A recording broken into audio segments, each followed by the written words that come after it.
the Parsha Mishpatim, being that it's the 6th week of Shovavim, we terminate Shovavim with this Parsha. We should find the tikkunim, the adjustments that the Rabbeinu Shalom wants us to adjust ourselves so that we should be pure, complete, and well-rounded.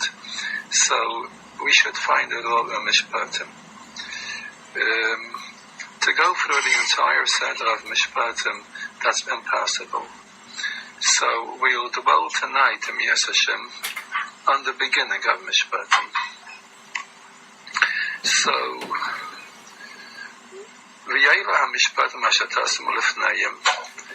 these are the dinim, the laws, the social laws that you shall set before them. Hashem says to Moshe Rabbeinu, Ki sikna evidevri, when you buy a Jewish servant, he shall serve for 6 years, and in the 7th, he goes out to freedom, chinam, for nothing. He doesn't have to. He doesn't have to redeem himself in any other way. Whether his working till now was adequate or not, he goes out, no matter what happens. Now here we're dealing with a servant, a Jew servant, like it's explained in another Sedra, that if somebody steals and he hasn't got, he doesn't have the money to pay for what he stole, he spent it already.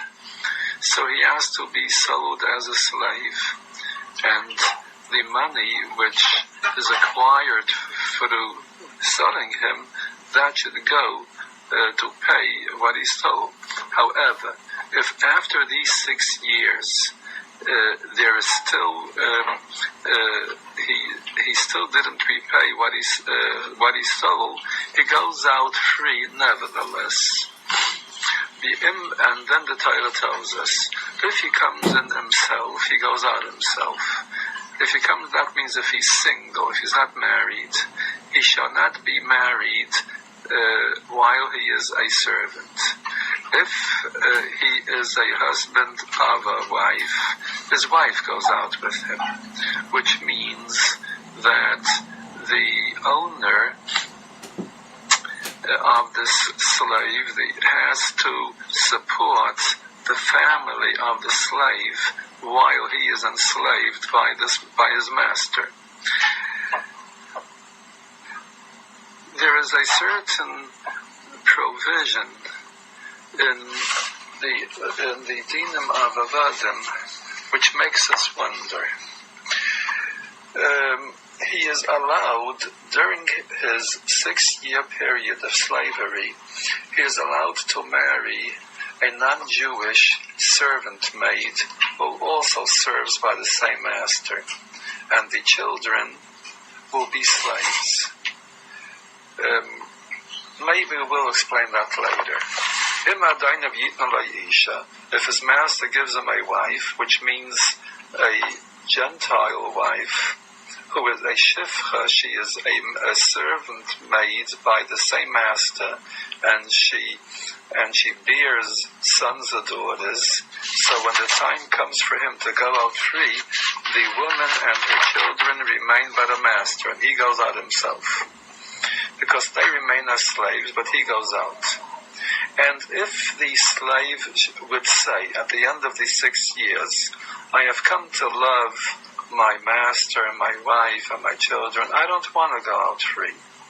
So then his master shall bring him to the Beis Din, to the Jewish court, and they shall bring him over to the door and to the doorpost, and the master shall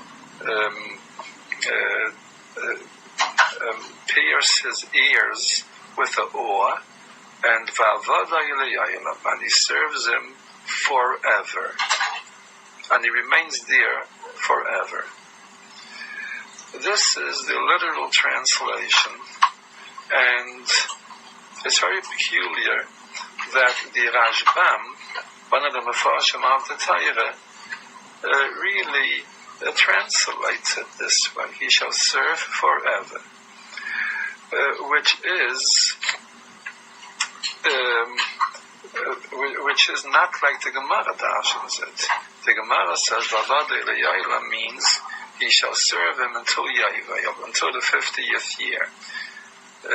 Whenever this 50th year comes, when the Bnei Yisrael, when the Jews came into Eretz Yisrael, so after they already settled on the land, which took 14 years, they started counting 6 years, and the 7th was Shemitah. I believe you're familiar with the term of Shemitah. After they count 7 Shemitahs, 49 years, so the 50th year is Yovel. And in this 50th year, he goes out free. Whenever the 50th year comes, and it's no difference how long he has been a slave, whether he has been a slave for 40 years or a slave for 1 year.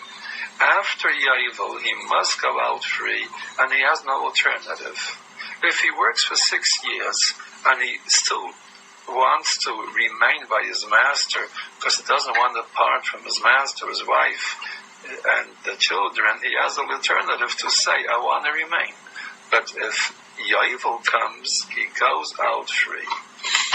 These are the dinim of the parsha, and we'll try to cover Be'ezras Hashem as much as time will allow.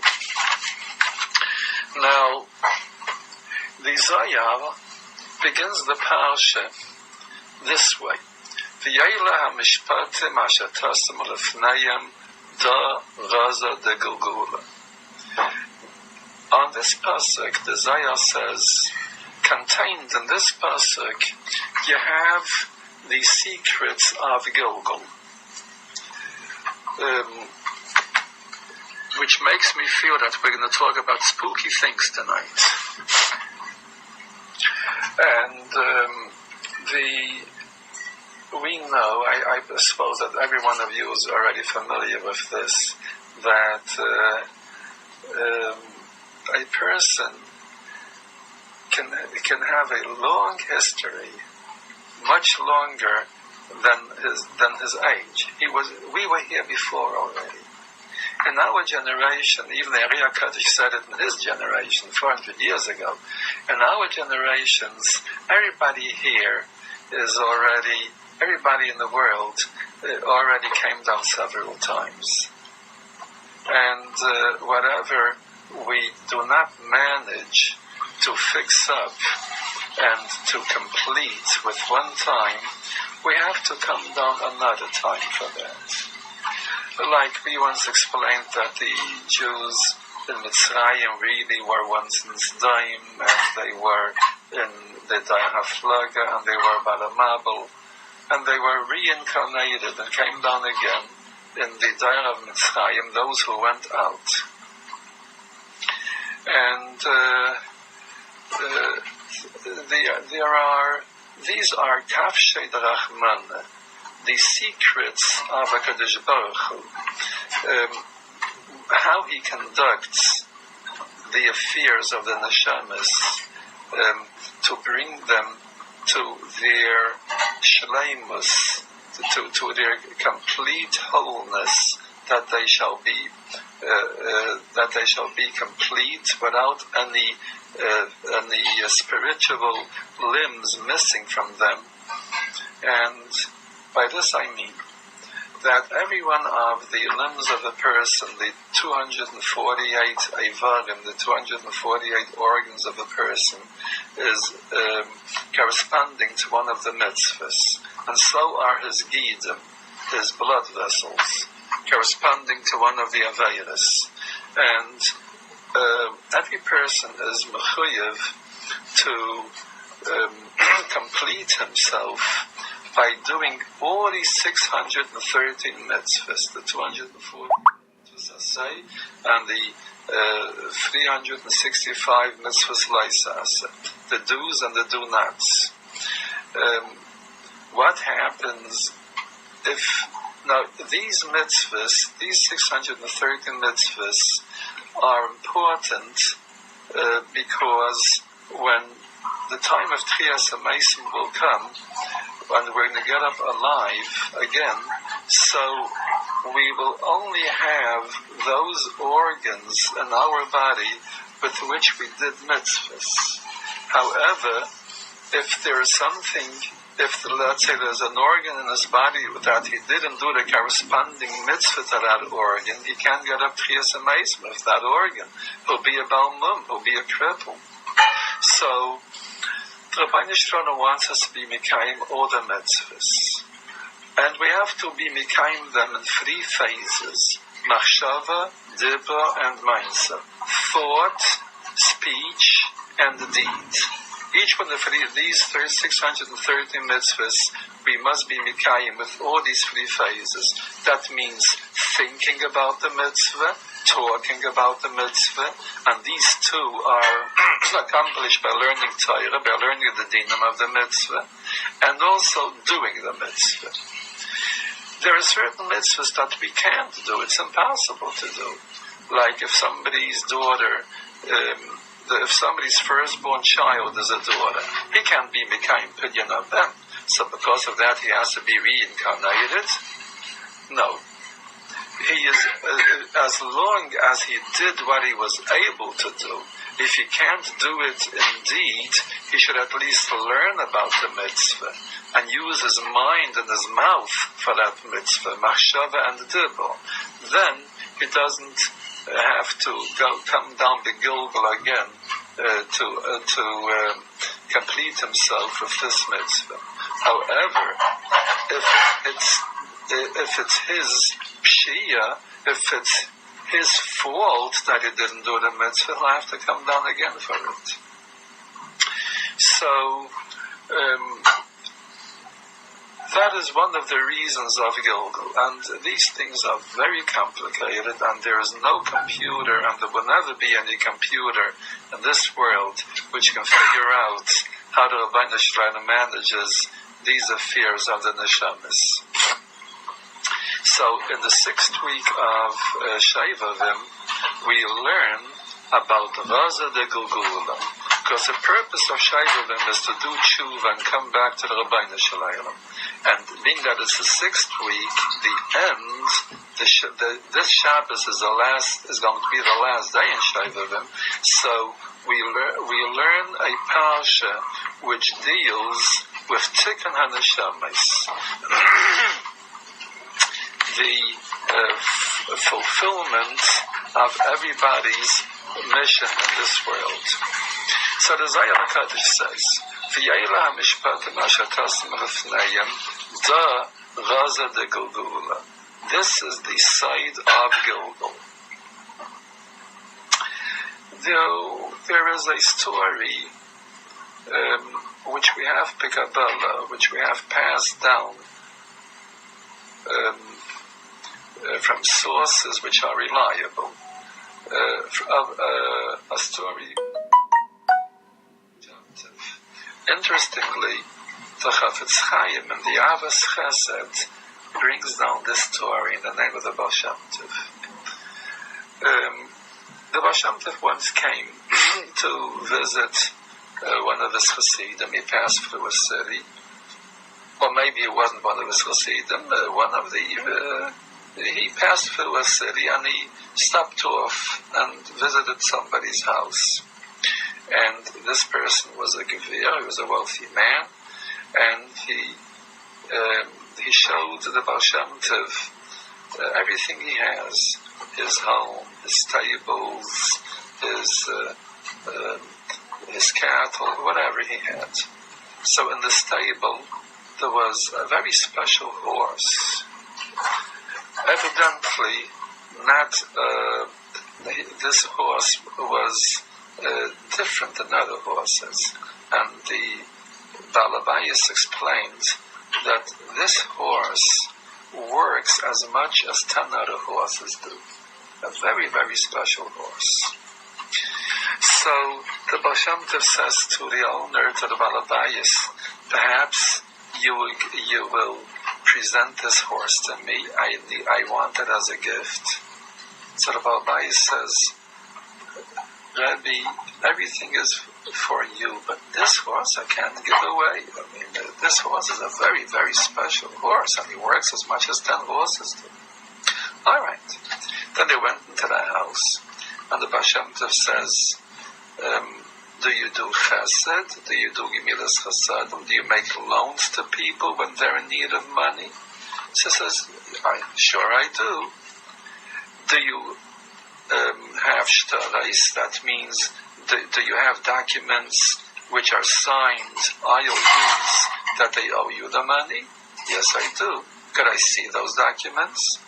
So the Baal Shem Tov went through those documents, and he took out one of them and says, this IOU, maybe you want to present it to me as a gift, which means that the one who owes you this money will now owe the money to me.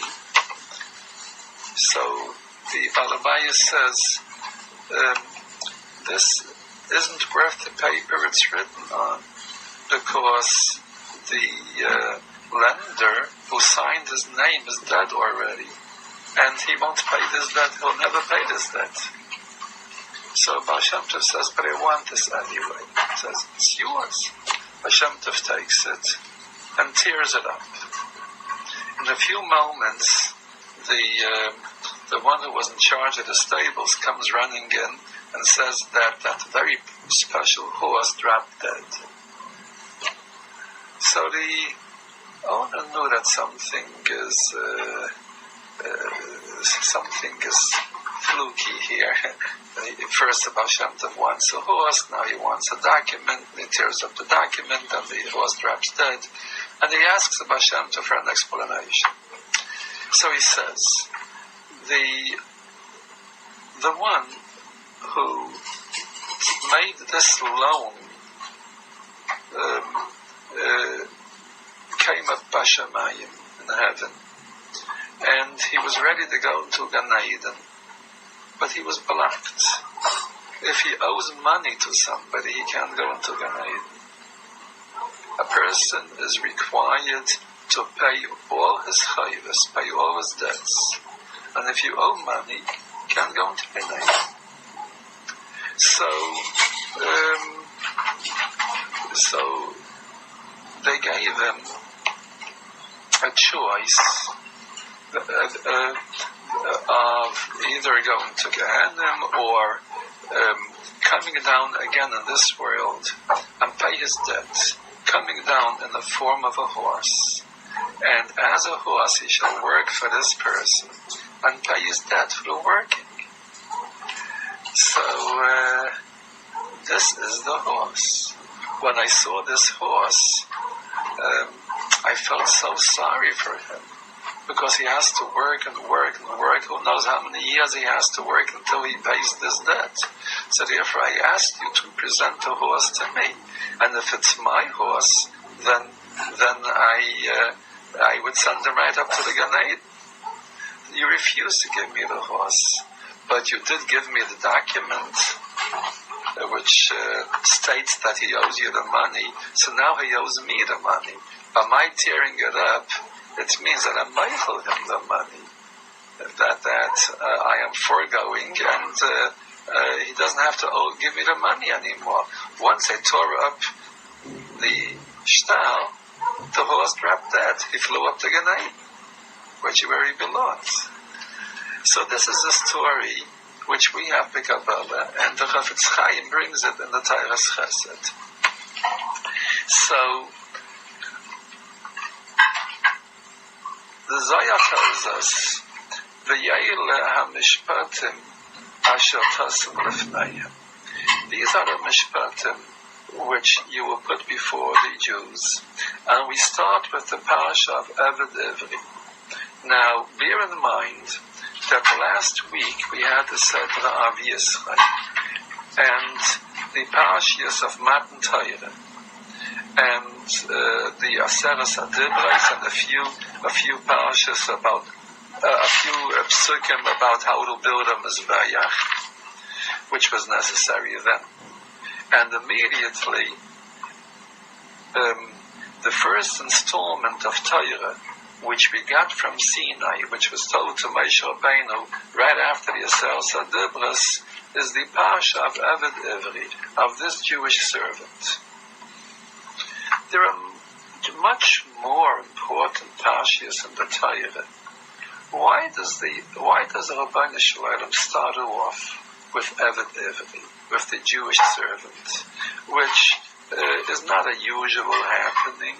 There are halachas, there are dinim pertaining to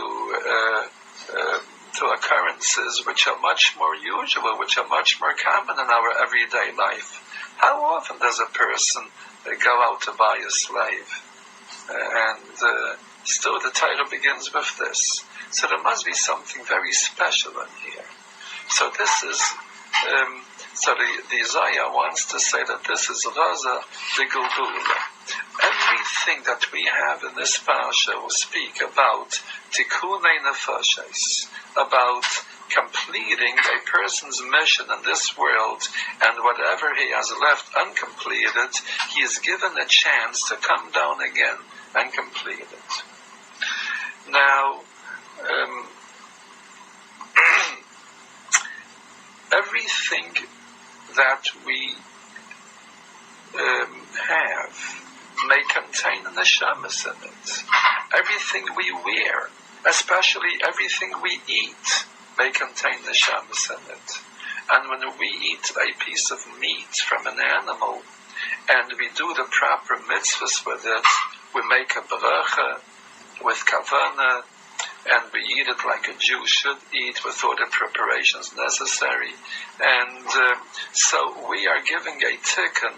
We are repairing whatever needs mending in this particular neshama, which came from this animal. And through that, we're doing a taiva. We're doing a good deed to the neshama which was once contained in this animal. We have in our parsha of mishpatim, as I said before, the entire set of mishpatim speaks about Raza de Gulgula, about the Seit HaGilgul.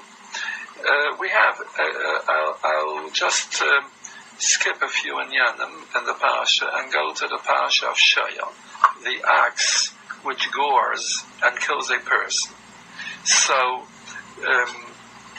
if an ox or any animal would kill a person, so the halacha is that animal must be put to death.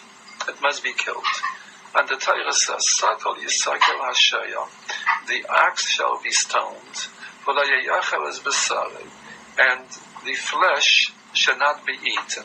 In other words, if this ox, which is killed because it killed a person, if this ox is killed, it has to be buried or burnt or whatever, but you're not allowed to eat it. It's asal bana, you can't have any benefit from it. So the Chassam Sofer says a very unusual pshat. This animal was, if he did such an act of murder, he has badness in himself. He has a carry-over of his previous Gilgul, and he came down as an animal to be masaking. He should complete himself, and he should rectify what needs rectification in him, what he did wrong in the Gilgul before. And this animal goes and kills a person. In other words, he came down here in vain. He was megulgul into an animal in vain. So he should not. So part of his punishment is, and perhaps the most important part of his punishment is, that you can't even make a bracha over him. You can't eat him. So the Chassam Sofer says that the punishment for this animal consists of two parts. The first part is Sakil Hashayim. He shall be stoned. The second part of the punishment is he will not be zaycha. He won't have the merit of a Jew making a bracha over its flesh and eating it. In other words, he can't have his tikkun. It's too far off. He'll have to go through many more tribulation and gugulim until he'll come to his tikkun. Until he will be fit to find his place in Eilam Haba. So this is what the entire parasha is talking about. Raza de Gilgul, the site of Gilgul. The klal is that the Rabbeinu Shleilim is conducting a very complicated order of affairs in this world. Everything that happens to every individual, the occurrences of the day, is all geared to one tachlis, to one end, that this person should have an opportunity to rectify and to complete himself and to rectify what he has done wrong at a previous time. So here we're dealing with a nefesh that apparently is way off and it needs a lot of tikkun. You can see how much tikkun he needs. He fell down from the madrega of being a Jew, because one of the worst things that a Jew can do is to intermarry with another, with one who isn't Jewish, or one who isn't of Jewish yichus, and isn't either a Jew or a gay or a gayirus, which has become converted to Judaism according to the halacha of gayirus. However, if he is a slave, it shows that his state is so low that he is even allowed to marry a maid, a servant maid, which isn't Jewish. Something which would be a very terrible aveira for a Jew had he not been a slave, which shows how much he fell down, which shows how low he is. So really, we see that he stole. Stealing is probably the root of all the aveiros. We find a very interesting thing about stealing. There's a mitzvah of tshuva. Person did an aveira, he has to do tshuva. So the mitzvah of tshuva consists of vidui, of saying out, chatasi, avise, I have sinned, like we do on Yom Kippur, and repenting. And a person should really come with a perfect resolution that he'll never do this aveira again. He shall be sure about it. He shall be resolute about it. That's tshuva. The parsha of tshuva, where the Torah tells us that a person should do tshuva, and how we should do tshuva, it should be through vidui and charata. We find dafke by the gazlan, the one who stole money from a gael. So there we have the parsha of tshuva. So the Chodesh Yerim explains that everyone who does any aveira is a thief. He steals. Because what we have, or our possessions, or our faculties, are given to us by Hashem so that we should be able to serve Him. And if somebody uses these faculties, he uses his life, his strength, his abilities to do aveiros, he's stealing from the Rabbeinu Shalom. If somebody would give me a certain object, and he wants me to take care of this object, and I should mind it with whatever care it needs, and I go and I use this object for my own personal needs, that's called stealing. That's called shlichus yad.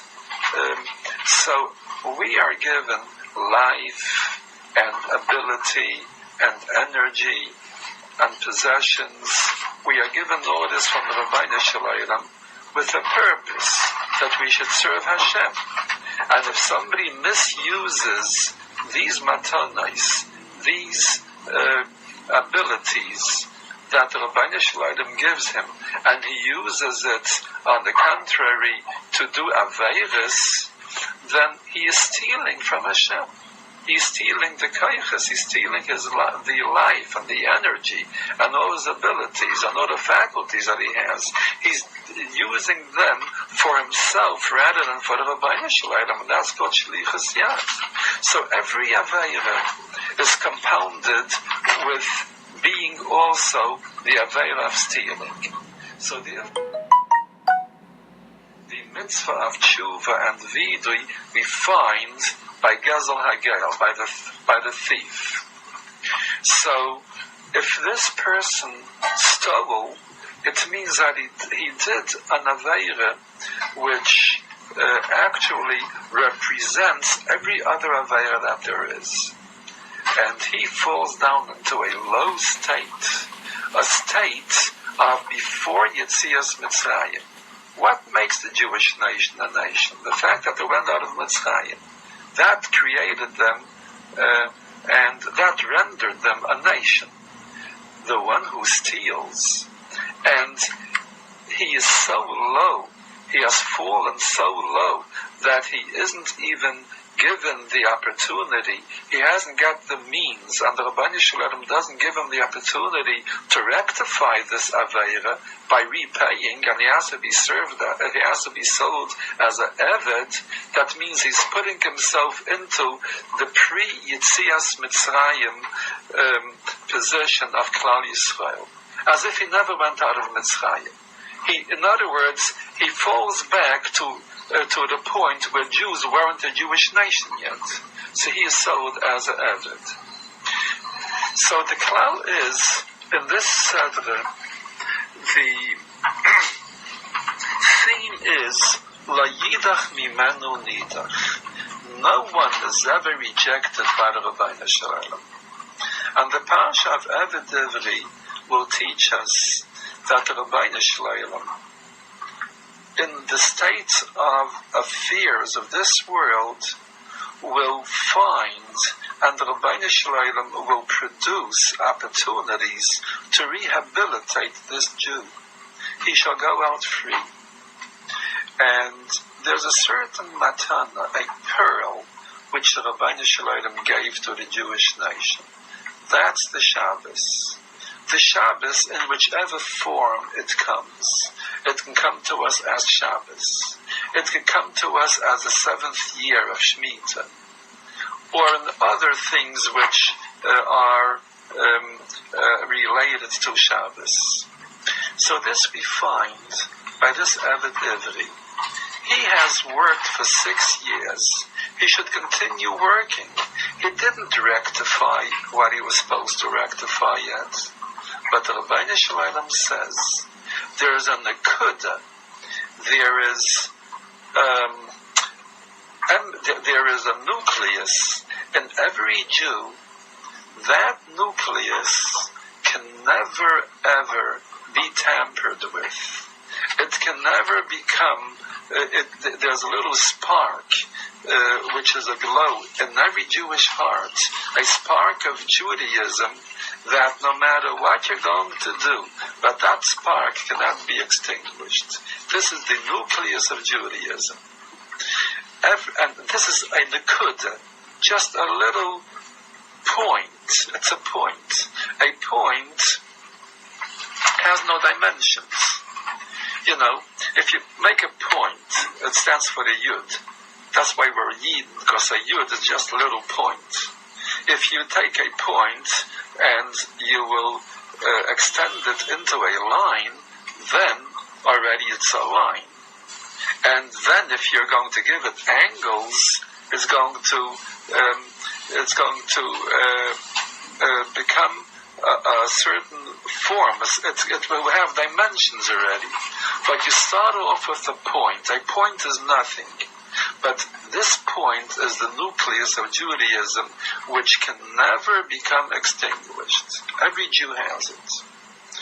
Now, an object, every object has 6 sides to it, right? The 4 sides, each one containing 90 degrees, in whichever form it comes, and the top and the bottom.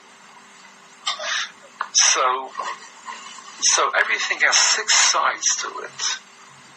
And the Maharal explains that the 7th is the nekuda, the nucleus, something which has no dimensions, but it's inside, within the form, within the matter, which has the 6 sides, with the dimensions of anything which occupies space. The nekuda does not occupy space, and that's the Shabbos.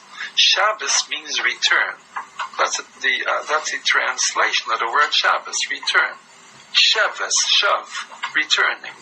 When we come to the 7th day, no matter however we damaged ourselves in these 6 days, but the number 7 is the nekuda, and it brings us back to a point, as if to say, erase everything and start again from the point.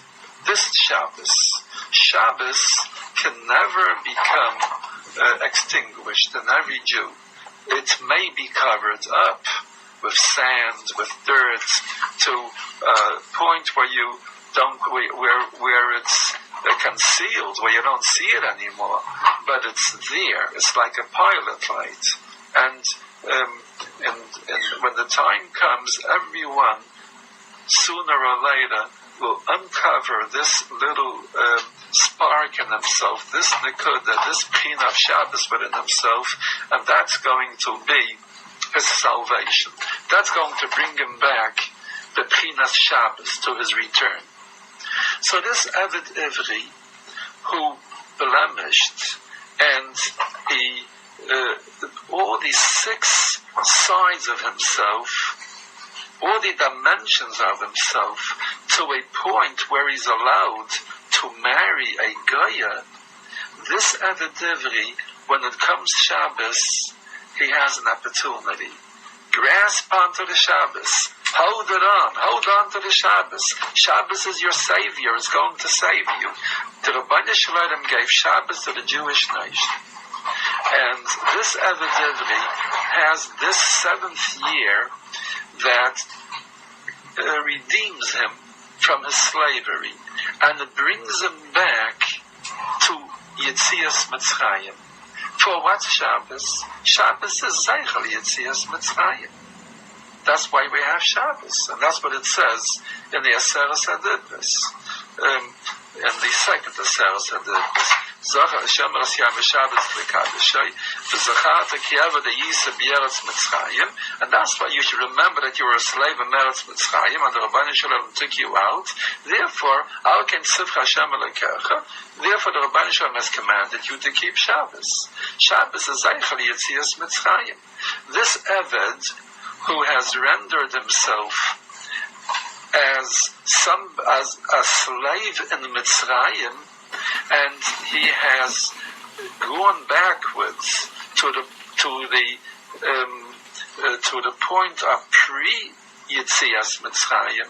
When Shabbos comes, Shabbos extricates him, and he's no more in Mitzrayim. Uvashviyas, when the 7th year comes, Yaitzei Lachav, she shall go out free. But he didn't rectify the Aveilah that he did. He still didn't pay with his working 6 years for the stealth. So the Torah says, Chinam. He goes out with amnesty. Chinam means amnesty. It means for nothing. He doesn't have to pay. He gets it free. Chinam. In other words, the Rabbeinu Shalom will say, I pardon you. It's like a pardon from the king. You owe a debt, and the shtar is torn, like the Baal Shem Tov tore the shtar. This is what happens to him in the 7th year. So sometimes, because of reasons which are too deep for us to discuss, the Rabbeinu Shalom will jump on all possible chances and all possible and all possible ways and means of redeeming a Jew from being caught in the talons of Goyishkeit, of Tumah, of Avdus, of being in Mitzrayim. So right afterwards, we have another parsha, the parsha of the Jewish servant maid, the parsha of Amma Havriya. Now, if somebody sells his daughter for a servant maid, she's a Jewish servant maid. Leisaitz, I could say, Sava. She doesn't go out like the Anavet Knaini, like a Goyish servant goes out. But the Torah would very much want that the master should marry her and thereby redeem her from her slavery. If for some reason the master doesn't feel that it's pleasant for him to marry her, so the hefta, he shall try to find other means of redeeming her. And the Torah tells us all these possibilities with which she can be redeemed. There's quite a number of them, and Rashi discusses them, and the Gemara in Kedushin discusses them very much at length. And if not, v'yatzachinam ein kasef, she goes out free for nothing without paying. There is by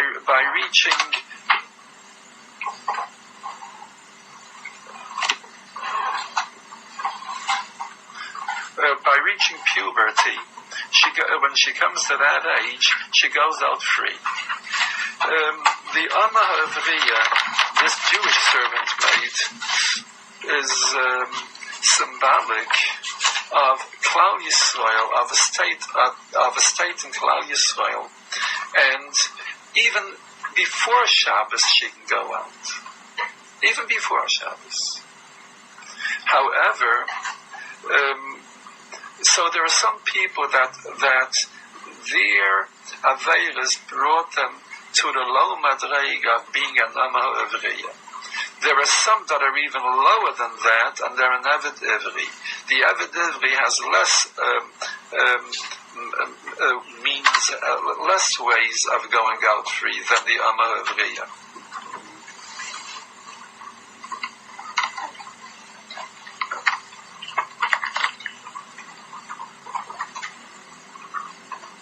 But we can't go into discussion because we want to stick to the theme. But anyway, she goes out even before the 7 years.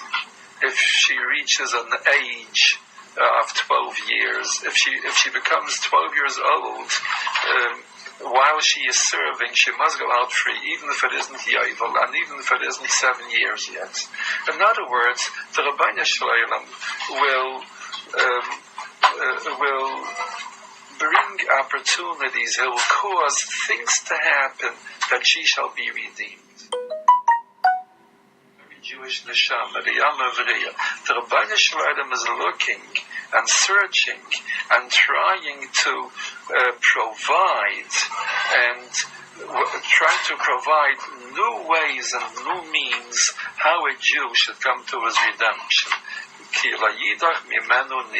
Nobody is ever repelled from the Rabbeinu Shalom. Every Jewish neshama must come back. With a matnas chinam or by sheish. So this is the seder of the Gilgul. When we start wondering about such things, when we see that people suffer, or individuals suffer, or communities, or whole nations suffer, everything has a reason. Things have to be rectified, and the Rabbeinu Shalom will do it according to how things are warranted. The efanim of the tikkun, the ways and means of a person's or a nation's tikkun is all up to the Rabbeinu Shalom, and everything that happens in the world revolves around this nekuda, to bring everything to its tikkun. And when everything will come to its tikkun, when everything will come to its completeness, that's when we're going to be zeichet to the geula. And if the time of the geula comes, when Hashem wants Yidden to be redeemed and their tikkun won't be complete yet, they still will go out free and will be redeemed. V'yatzachinam ein kasef. We won't have to wait for the Shabbos and we won't have to wait for the Yovel.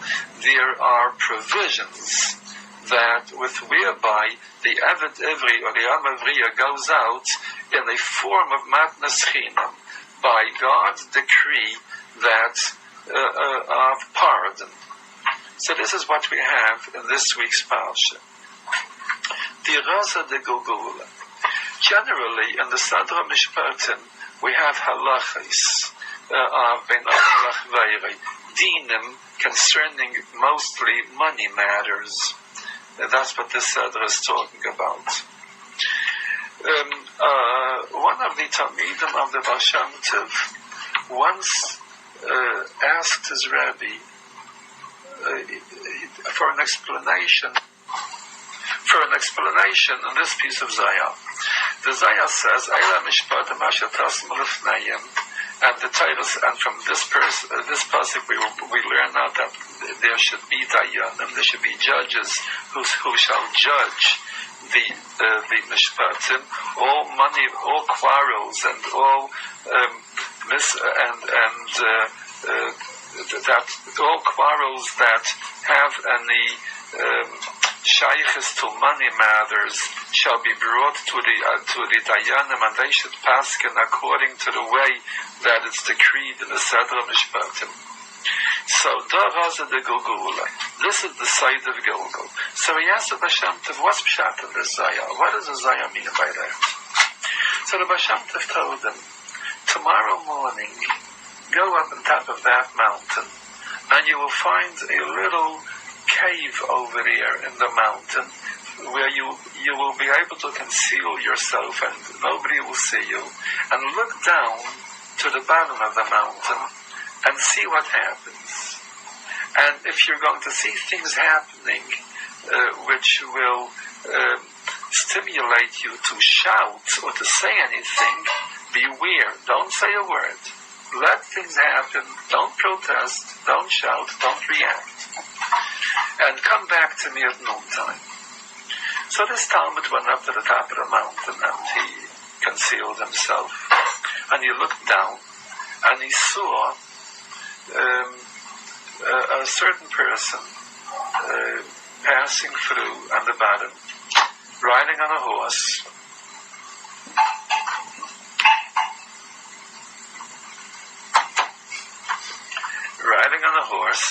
And he saw that he stopped. He wanted to take a little nap. He got off the horse, tied it to a tree, and went to sleep under the tree. As he was turning around in his sleep, his wallet fell out of his pocket. And he didn't realize that. He got up, left the wallet where it was deposited on the floor, and got up on the horse and started departing. This Talmud saw this and he had an urge, an impulse to shout down, "Hey, mister, your wallet." But the Baal Shem Tov said, you can't react, can't say a word. So he kept quiet. So this person went away, leaving his wallet behind him. After a while, another person comes, also rests under the tree, and he sees the wallet, he picks it up, opens it up, sees that there's money there. All right, so he takes it, and he goes further. After a while, a third person came. He was a pauper, and he had a little bag of little small pieces of old bread, which he collected, a little vegetable here and there, and he sat down this pauper to eat his meal. And as he was sitting and eating, along comes, so the first person, the horse rider, comes back to look for his wallet, which he realized fell out of his pocket, and it certainly happened when he was taking this nap under the tree. He looks, can't find it, so he asks the pauper, "Did you see a wallet?" He says, "No." "So, you did see?" So he says, "No." And there was an argument, and this person beat up the pauper for stealing his wallet. "I'm sure you have it," until he fell unconscious, and then he started searching his pockets, and he saw that he really hasn't got the wallet. And all this time, this onlooker above had so much had so much compassion, on this poor pauper who's being blamed for nothing, this innocent pauper, but he couldn't do anything about it. The Baal Shem Tov has commanded him that he must keep quiet and he can't react. So he kept quiet. But he searched him, couldn't find the wallet, so he went on. So he went off. So at noontime he returns and tells the Baal Shem Tov what happens. So the Baal Shem Tov said, what happened was Pshat in the Zaya. This is what happened. What you saw was, about 60 or 70 years ago, two persons had an argument in money matters, and they went to a dayan. This dayan wasn't a scrupulous person, and he wasn't really competent in paskening this Torah, and he didn't take the pains of searching and finding out and learning how to pasken the din, and he paskened the wrong din, and he awarded the money which was in dispute to the one who really Alpi Din should not have gotten it. So here there was somebody who received money wrongly. 60 years later, these people were again in the Gilgul. And the first person who lost the money was the one who 60 years before received money wrongly. He was Megilgul again, and here he lost the money which he received wrongly. The second person who found the money, he's the person from whom the money was taken wrongly. So now things were straightened out. Now he has his money back. And the third person, the pauper who was beaten up, he's the dayan, and this is his punishment. So the Baal Shem Tov concluded, sometimes you're going to see certain mishpatim, the Rabbanu Shalom is the one who is in charge.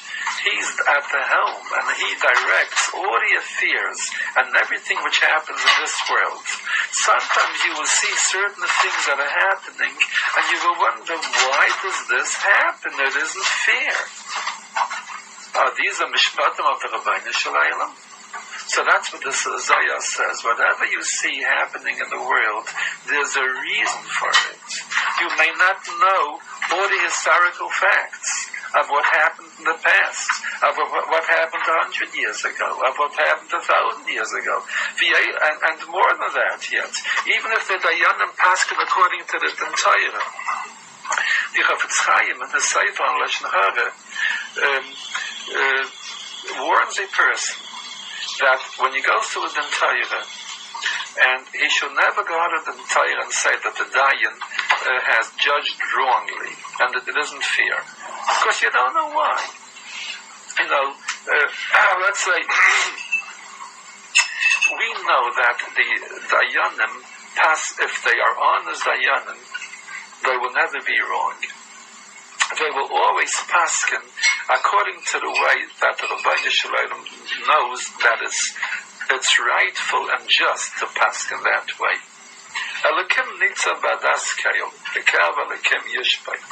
The Rabbeinu Shalom is there with the Dayanim, and he makes them, and he sees to it that they should give out the right and just verdict. So, sometimes, let's say, I lent money to Shimon,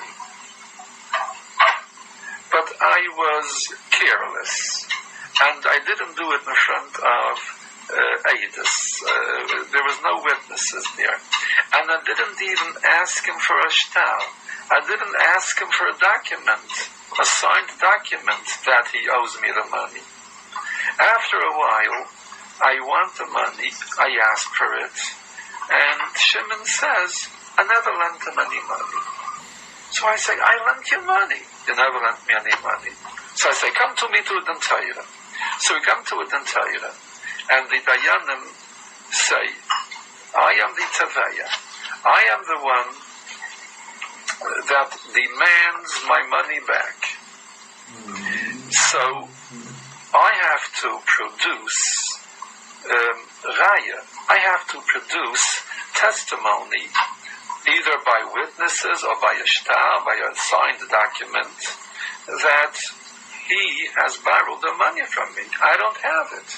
So the Bezin says, he doesn't have to pay me the money. And that's a psak. And I walk out from the Din Tayyiba.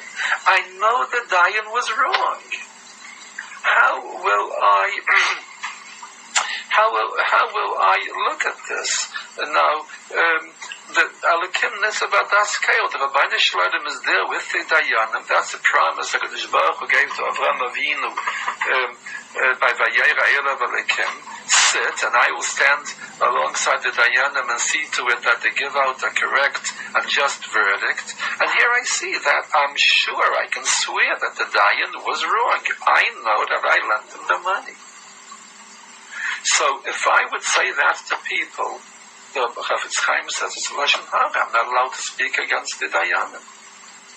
But I'm right. So the Chafetz Chaim says, no, you're wrong. It's true that the Rabbeinu Shalom has caused it so that I should lose the money, but I don't know the entire story. Maybe in the previous Gilgul, or maybe my father and his father had some kind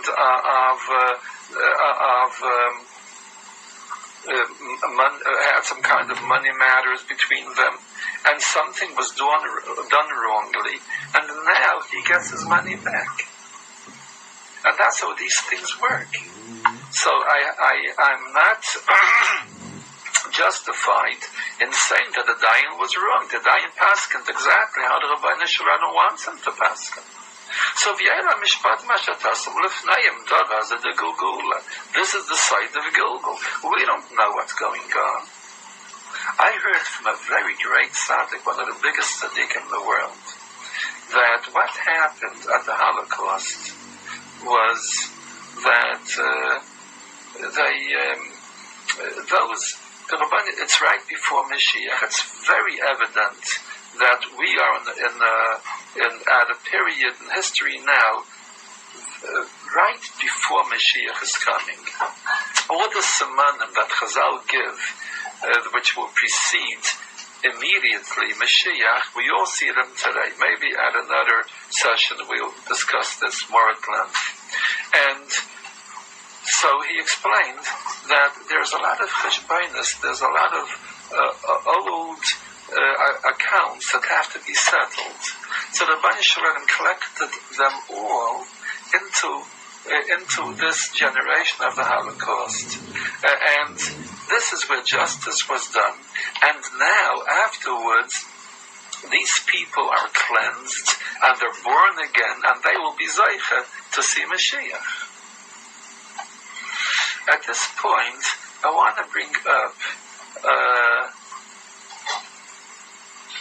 a certain item which I think might have something to it. The Jewish nation is always considered complete with the number 600,000. and there are 600,000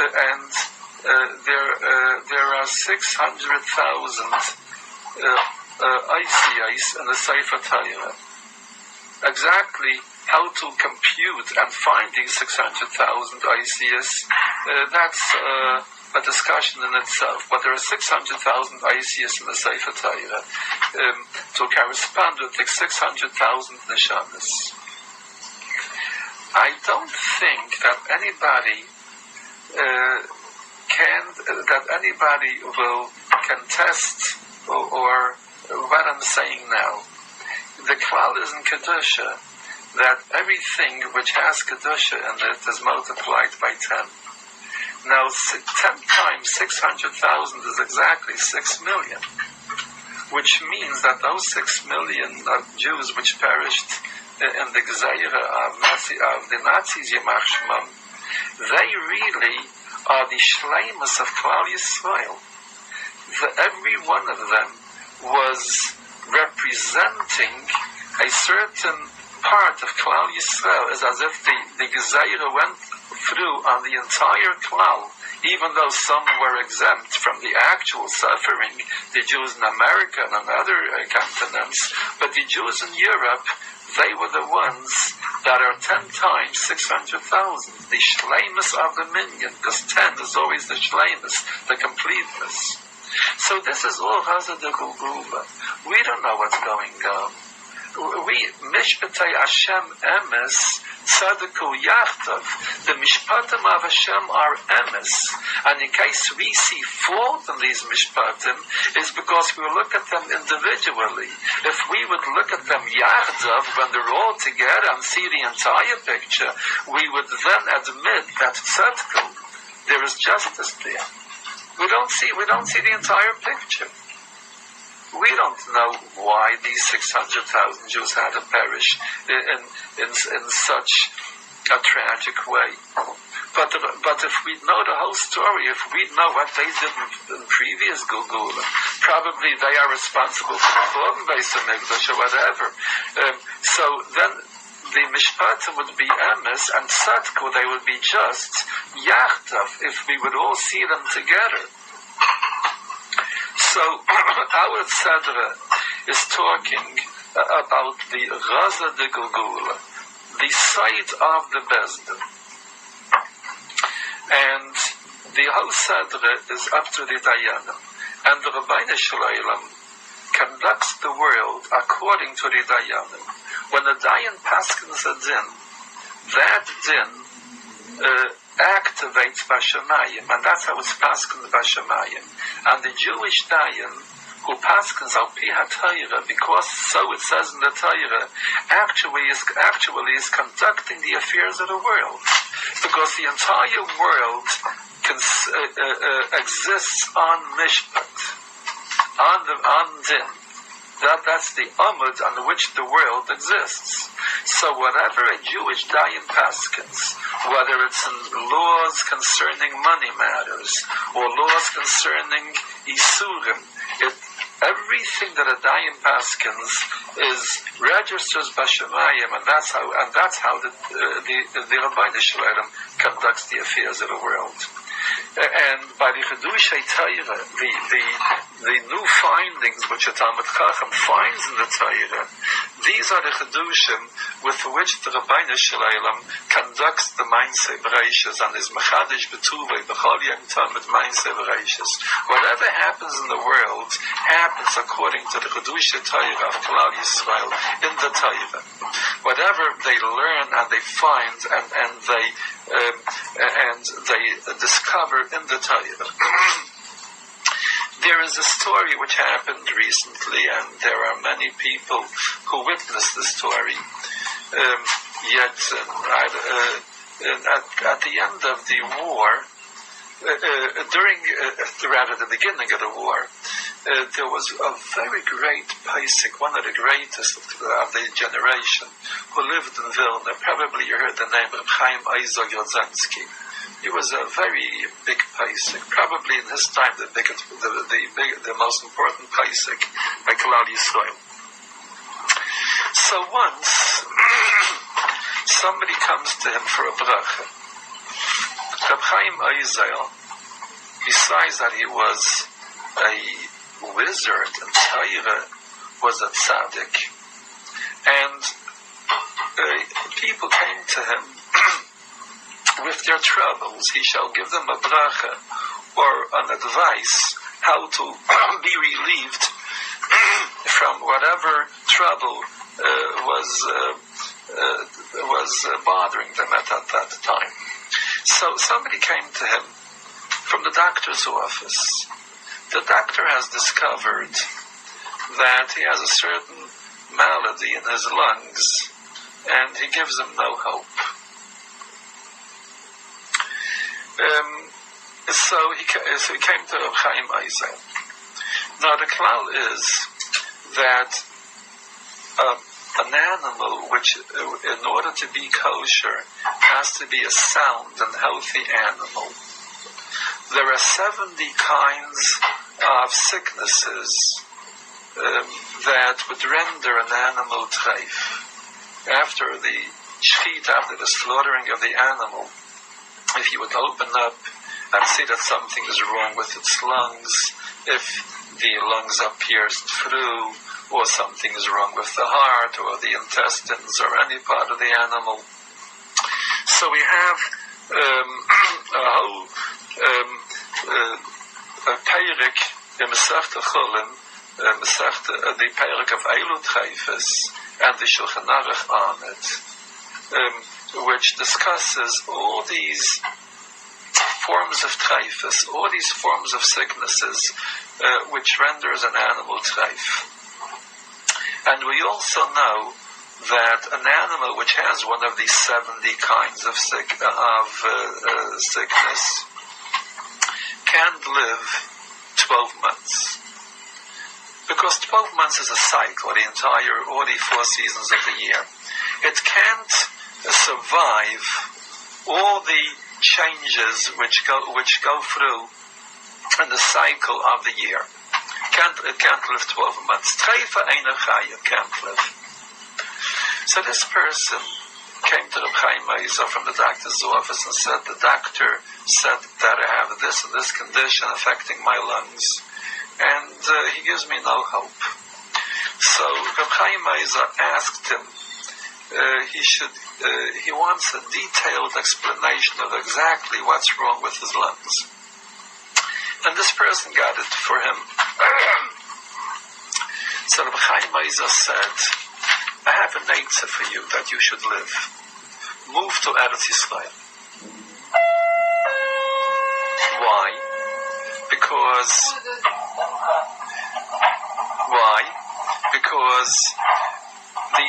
the world exists according to the Torah, and according to the psak of the Torah. In this specific condition that you have in your lungs, your specific illness is such that there is a machlaikas between the Beis Yosef and the Ramah, whether it's kosher or not. Now, we European Jews, we paskin like the Ramah. In Eretz Yisrael, we paskin like the Beis Yosef. In other words, if an animal would have that condition in Eretz Yisrael, it would be kosher. If we find it in Europe or in America, it would be treif, because we paskin like the Ramah. So he says, the eitzah for you is move to Eretz Yisrael. And in Eretz Yisrael, the halach is that you are not a treif and you shall live. And that's what he did, and he lived happily ever after. So we see that the world is conducted according to the Torah, according to the psakim of the Torah. Eila mishpatim asher tasim lefneihem. And therefore, the Torah, Rashi says, Eila mishpatim asher tasim lefneihem v'loi, and I don't have it in this Rashi.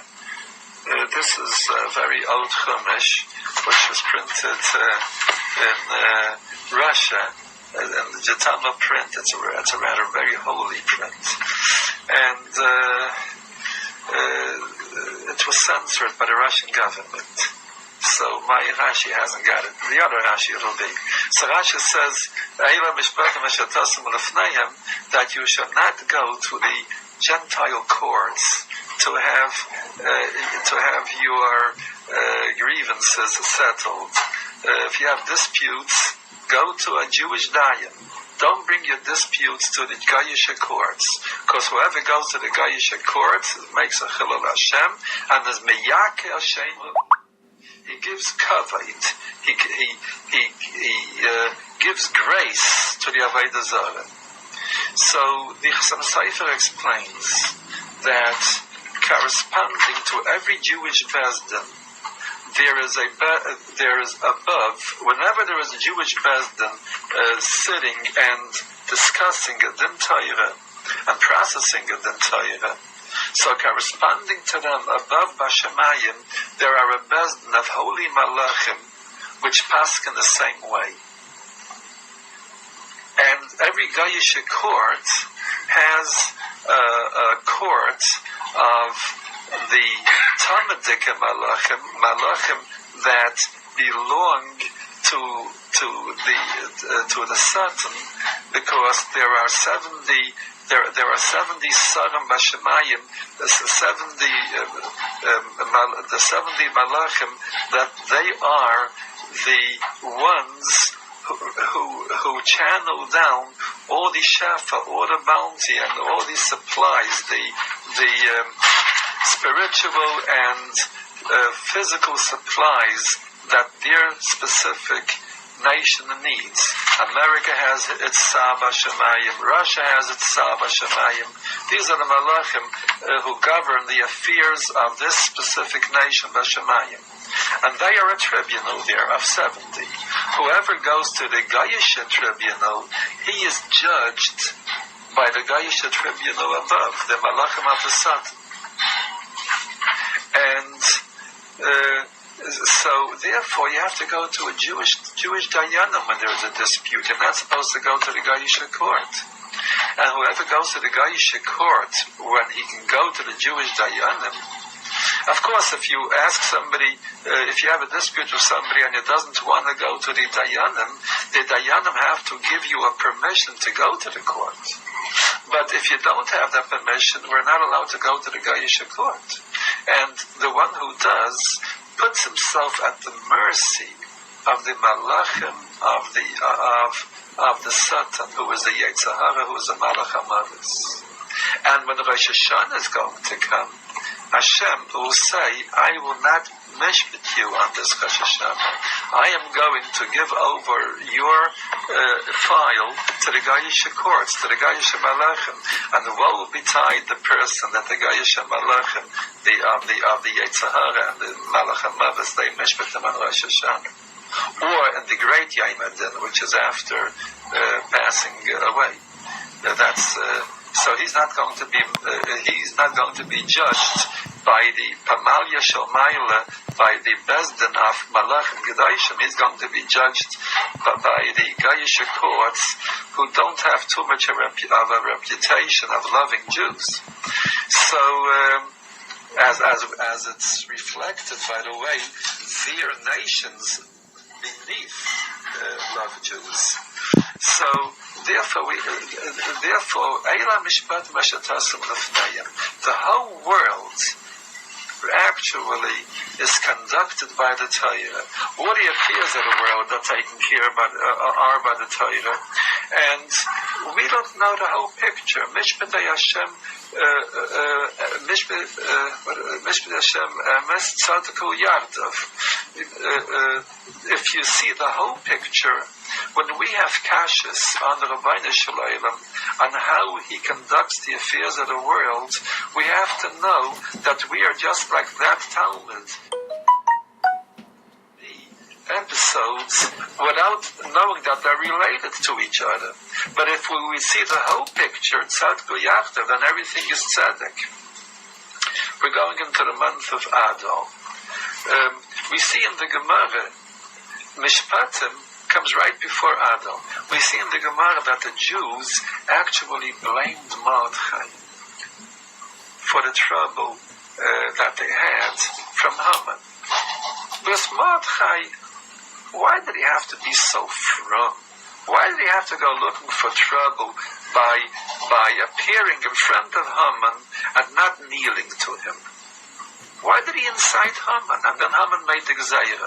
You can imagine what happened. You can imagine the headlines in the Jewish papers as they came out every morning with the stories of the day, and what they said about Mordechai.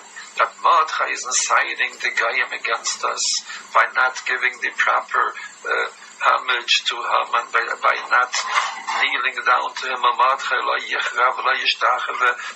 doesn't kneel and doesn't bow, and because of him, he is inciting the wrath of Haman. Haman is being infuriated, and let's go and lynch Mordechai, whatever they said. The Gemara tells us that they blamed Mordechai for their troubles. You know why? They didn't see the whole picture. When we finish the Megillah, we see what good Mordechai did for Klal Yisrael, but they just saw part of it. I'm sure that in Mitzrayim there were people that protested and they spoke Lashon Hara on Yankov Avinu. Yankov Avinu, he was our grandfather, and didn't he have the sense to understand that you're not supposed to send Yosef to his brothers, that Yosef's brothers can do him harm? Why did he send a message through Yosef to his brothers? And because of that, we find ourselves now in Mitzrayim. They don't know the whole story. Because the Jews had to go to Mitzrayim. And Yosef's being sold to Mitzrayim was for the benefit of the Jews. They would have gone to Mitzrayim anyway. They didn't know the whole story. We who have the complete Torah, the Torah Shebiksav and the Torah Shebial Peh, we see what's going on. But we knew that it was for the benefit of the Jews to go to Mitzrayim. And if it wouldn't have been for Yosef, then Yankov Avinu would have been dragged down to Mitzrayim with chains of iron, as the Gemara tells us. He had to go to Mitzrayim. Because of Yosef, it wasn't a tender way, like a father going to visit his son. The Jews had to go to Mitzrayim. And today people are blaming the Gedolim, the great Rabbanim that we had, like Reb Chaim Meiser and